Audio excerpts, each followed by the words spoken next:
So you put out content so you can attract leads. And guess what happens? Those leads, if they're qualified, they may decide, hey, look, I'm interested in what they're selling and what they're putting out.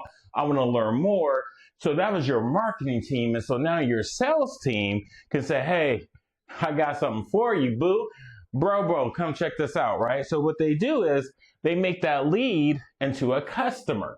And now from that customer, now you got a brand. You create content, it produces leads. Those leads produces customers. Those customers create your brand.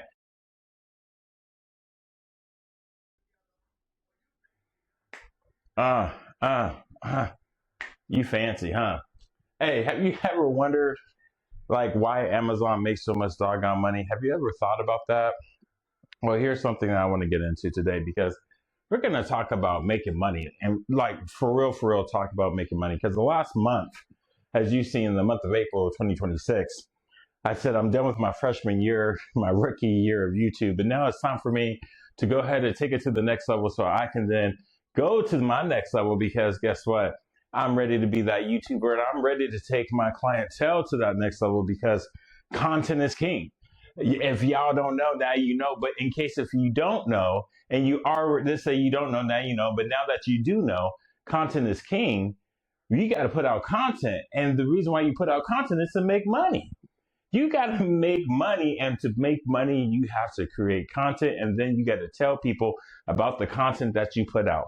So I got some notes here because I want to get into it, but I got some music playing, so I might be jamming back and forth if you don't mind. Right now, so it's just a commercial. So here's where I want to show you some stats, because I got some notes. I ramble on if I don't have my notes. So I wanted to get to like why sometimes people get frustrated with not getting the results that they're looking for. I'm like, well, that could be really easy because you're not putting out content to where you can create ads. Because if you want to run an ad, you need assets. And those assets come from the content that you have either put out, or you're creating specifically, designing it for, say, that ad campaign. That could be that lead page, that landing page. That ad campaign is essential to have, or it's essential for that ad campaign to have assets. So I just wanted to kind of go through a couple of things that I think is super important. Is when I say, according to Adweek, Amazon was a top advertiser in 2025, spending $14 billion. $14 billion, and they've done this 6 consecutive years. So let's get into it, because I don't want to go on and ramble about how much money in ad dollars Amazon has spent. But let's talk about this process of how you go from putting out an ad to making money. But before you put out an ad, you got to create, first and foremost, content. And what does content do? Content, then you put it in the right channels. It allows you to distribute it to the right people so that you can get leads, right? Because when you create content, now other people get to see it. You know what I've said before, people know, like, and trust and love you is a process, but we're going to break it down a little bit more granular. So you put out content so you can attract leads, and guess what happens? Those leads, if they're qualified, they may decide, hey, look, I'm interested in what they're selling and what they're putting out. I want to learn more.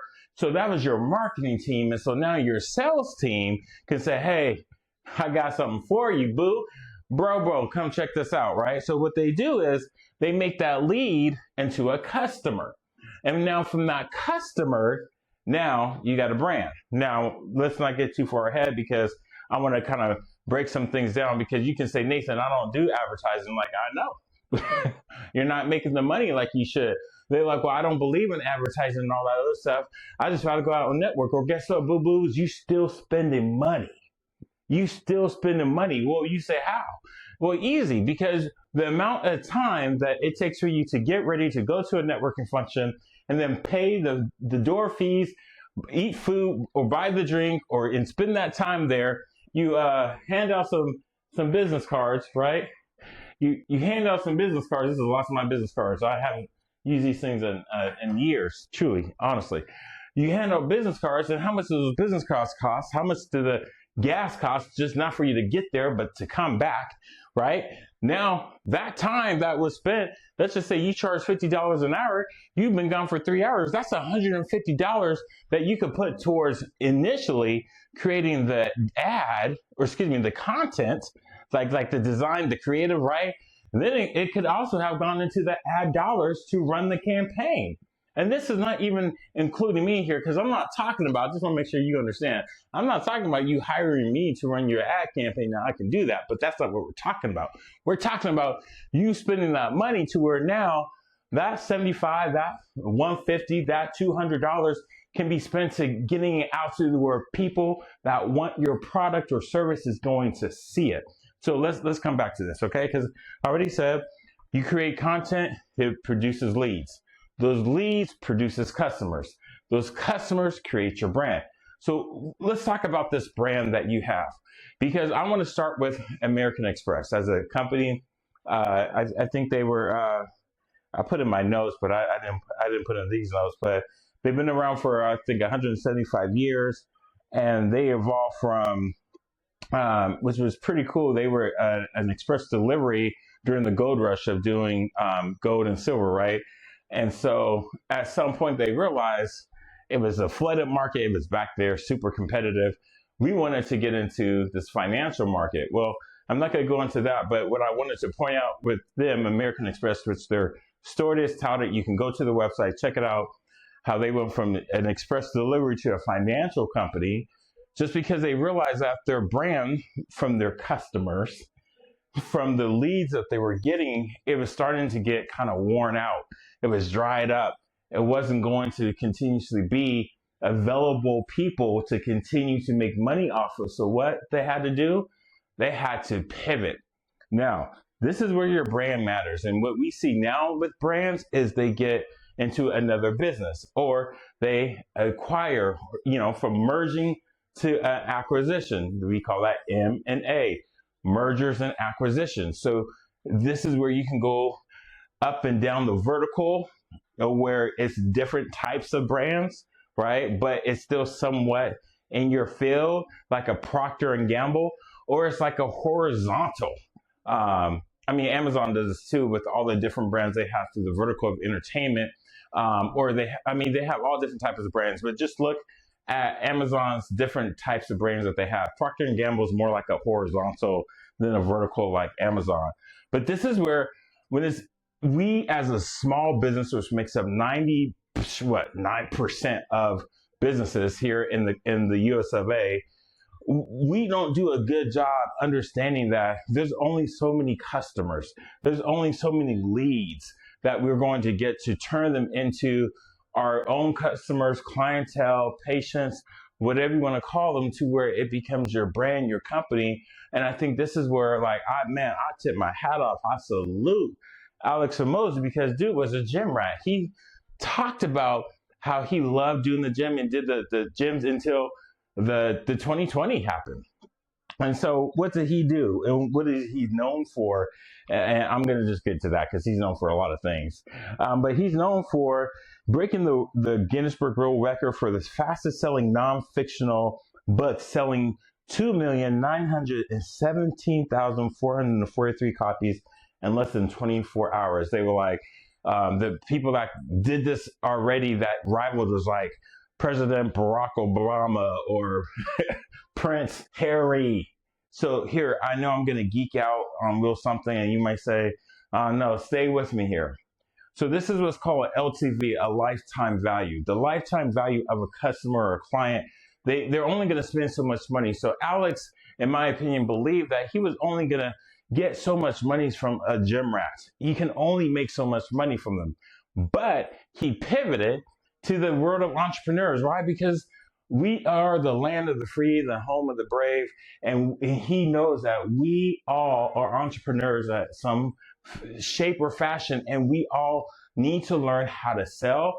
But in order to learn how to sell, what do you need to do? And I've been talking about this in the last month of creating my own content, just changing the business model to where it works for you and your lifestyle. So let me just say something that before I get out of the geeking out the lifetime value. One of the things that allows businesses to really thrive and grow, when you start understanding that you can make it, right? And for me, I wasn't making it because I was trying to make my brand be so hyper local. I missed the fact that I wasn't trying to be a multi-million dollar company. Now I am, right? But that also shows you now, right, how I'm moving and how I'm having to produce content because my brand wasn't big enough, it wasn't strong enough, it wasn't uh, ready for $1 million. But we get in there. We're not there yet. But here's some statistics to go with that. JP Morgan Chase Bank put out, and I forget the name of the paper. I'll put it in the show notes in the description for those that are watching on YouTube. They say 9% of small businesses actually make it to $1 million, which is crazy. They said, like, on the other end, only 34% of small businesses make less than $50,000. Whew, I'm glad I'm not in that category. But 34% make less than $50,000. That's not a lot, especially for the blood, sweat, and tears that you put in when it comes to creating and running a small business. But check this out. Again, we're still under the realm of lifetime value. So only 4% that made $1 million were self-employed. It's just crazy. It's bonkers, right? And here's the last statistic to that. They said that those folks that made $1 million did it within 5 years of them being in business. So when you have one statistic that say in the first year of business, 90% of businesses fail, then you have other businesses that can make $1 million in 5 years. So that tells you something that you have to understand your brand, which comes back to understanding your customer. But then how do you get to do that if you are not putting out, let's get to it, content? Okay. So I wanted to give you just some numbers because I like to geek out on that stuff, but those are the to the extent of my extensive notes. And I just wanted to talk to you about the content because I put out one piece of content that wasn't very long, but it was talking about good business. And I remember when my employer came to me and talked to me about, man, they were really insistent because I was a retail store and they were like, you have a side business, a side hustle is my nonprofit. And I was like, yeah. They were like, okay, well, that's cool. Don't let it interfere. I'm like, I get it. No conflict of interest. And then that person went to my gala. And then in the gala, they were like, oh, I'm paraphrasing, like, you the bomb diggity, you crushing it. You don't belong here.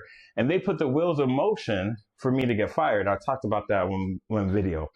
And it was interesting because I think when it comes to good business, like, we think of it from the lens of the corporate world, right? But good business for you also, in my opinion, needs to match your lifestyle. So as you see me already, I put out 3 different a day in a life. Whew, man, and that's been hard. And my goal of this month has been to put out over 100 pieces of content, video content that I'm going to add. And to that, I've also added a more presence on my website by adding some blogs, and I'm working on doing a chat bot because I understand that when it comes to creating content, it's going to give people questions because we're trying to find answers. One of my last videos that I did was like, your kids, and potentially you are going to be influencers in the next 5 to 10 years. The phone is going to be the way you make money in the next 5, 10 years. The way AI, this artificial intelligence and these language learning models, LLMs, are developing these new business models that we currently have. When you have multi-billion-dollar companies cutting jobs, they're cutting benefits, where does that leave you?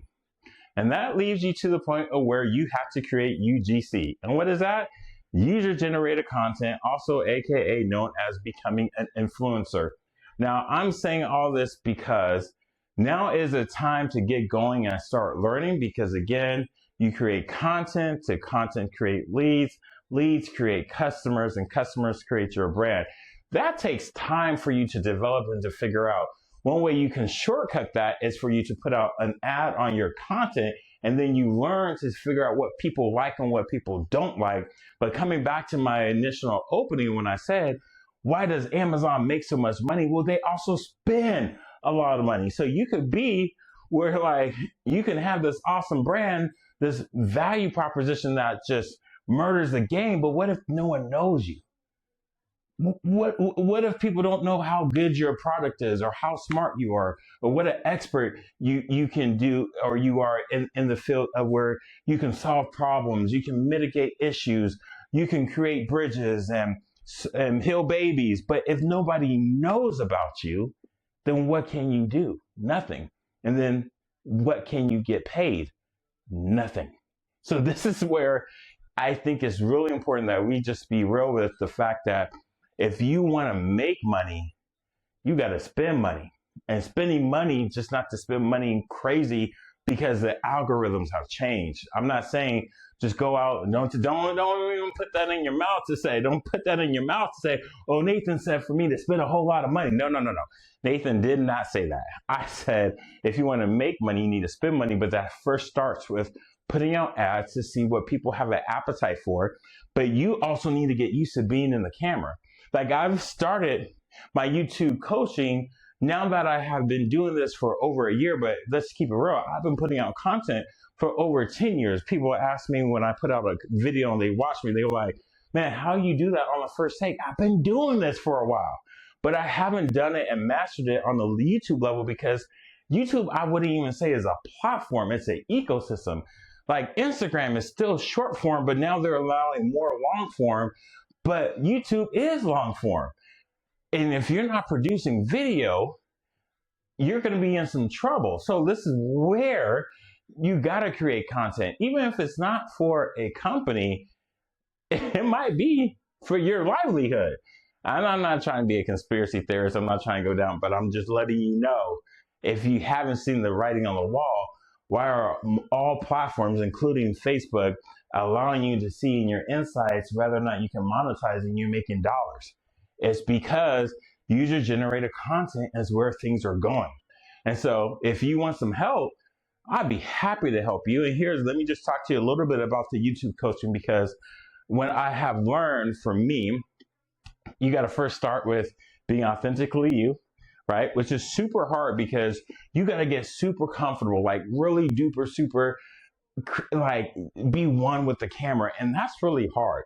When you put the mic on, there's a whole nother energy that you got to grab, because what you're doing is giving that energy to the camera so people can feel it.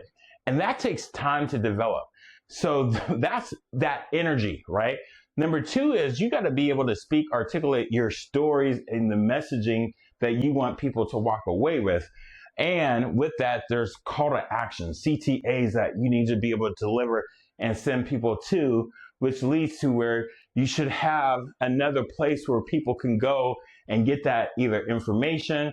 Like I'm going to drop the YouTube coaching link so that you can see what I'm talking about, but it's existing on my website. And if people want more, you can sign up for my YouTube coaching tips that I give out. It comes to you, you submit your email, and it comes to you like every 2-3 days, and you get tips on the already. I think I have 26 tips, but I'm going to be dropping more here tomorrow. These are all things that I'm developing because these are tips and advice I wish I would have had. And these are shorts. These shorts are like less than a minute long. And I tell you, the very first tip is, I tell you, don't look at yourself. This is me looking at myself. I tell you to look at the camera. Look at the camera. But we get so used to looking at ourselves. It's like, this is not about you. This is about the person watching you. So those are the things that I am teaching in my YouTube coaching. It's just little things like that.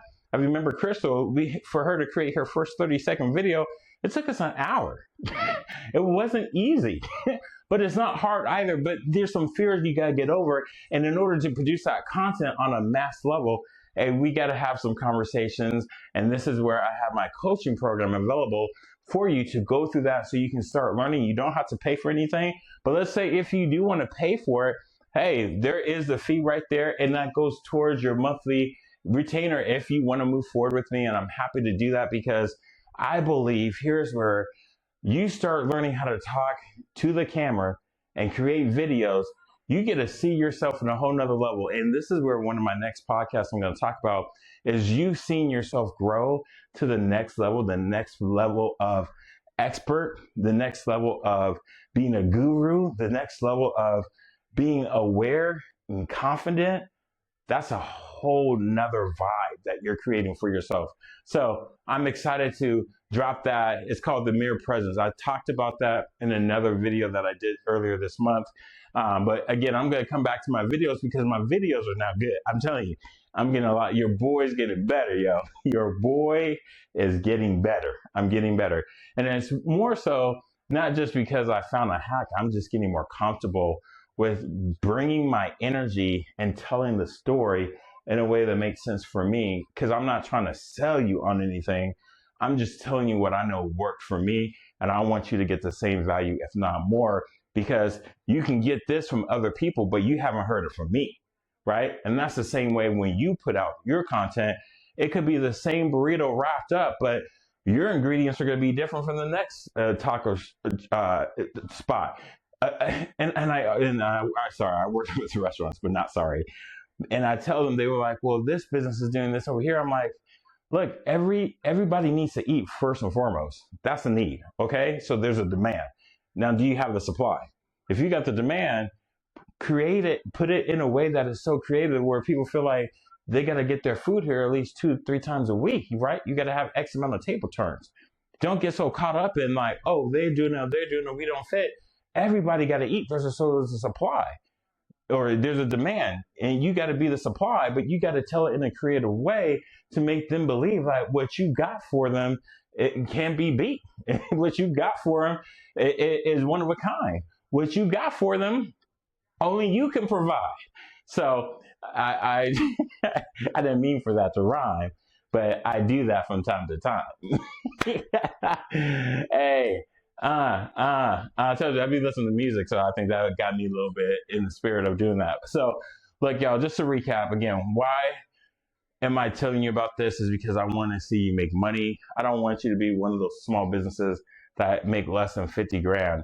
There's ways about going about it, and like keep it real. There's a mental level that you have to overcome, and that would be something that I'm happy to talk with you about. If you need help, holler at your boy. But when it comes to you putting out the content that needed to get leads, to get customers, and build a brand that you're going to want to have that lifestyle for, you got to put out content to get the data. And the data is going to give you the things that you need so that you can succeed. I'm your boy, Nathan Webster. I wish you nothing but the best. So dream big and Godspeed. I'm out.